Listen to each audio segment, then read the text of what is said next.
সুপ্রিয় দর্শক আসসালামু আলাইকুম। দেশ ও প্রবাসে যে যেখানেই আছেন আপনাদের প্রত্যেককেই শুভেচ্ছা জানাচ্ছি। আজকে নতুন একটি প্রতিবেদন দেখতেই পাচ্ছেন, আমার সামনে একটা আপু আসছে, মুখে মাস্ক লাগিয়ে আসছে। আসলে কেন এই অবস্থায় আসছে বা কি বলতে চাই চলুন কথা বলেই জানার চেষ্টা করি।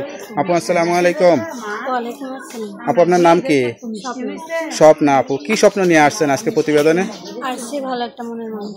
ভালো একটা মনের মানুষ চান। বিয়ে শাদী করবেন? বিয়ে শাদী হয় নাই? বিয়ে শাদী তো হয়েছিল, এই মনের মানুষ তো পাইলেনি, আবার বিয়ে শাদী করতে চাচ্ছেন কেন?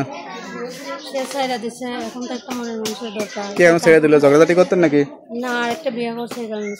আচ্ছা, কতদিন সংসার করছিলেন? মাত্র 1 বছর। আপনাদের বাড়ি কোথায়, ঠিকানা কোথায়? পরিবারে কে কে আছে? হ্যাঁ,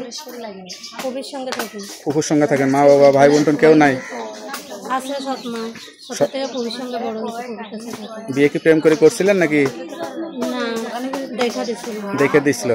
আচ্ছা আচ্ছা, তা এখন বিয়ে শাদী যে করতে চাচ্ছেন সেই মানুষটা কিরকম হইতে হবে? কালো হোক বয়স্ক হোক সমস্যা নেই, তার মন ভালো হলেই হবে। তার যদি বাচ্চা কাচ্চা থাকে সেরকম কাউকে করবেন? সমস্যা নাই তো, কারণ আমারও তো বাচ্চা আছে একটা। তার বাচ্চা থাকলেও সমস্যা নেই, বউ থাকলেও সমস্যা নেই, বিয়ে করে ভালো রাখতে হবে। সৎমার মতো ব্যবহার করবেন? না না। লেখাপড়া করছিলেন? কম কিছু করছি, নামটা মিস করি।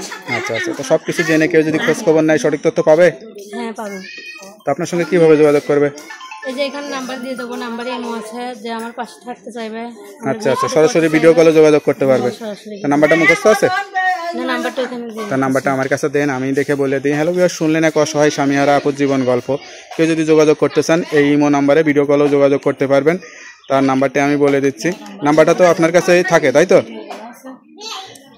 নাম্বারটি হচ্ছে 01613100025।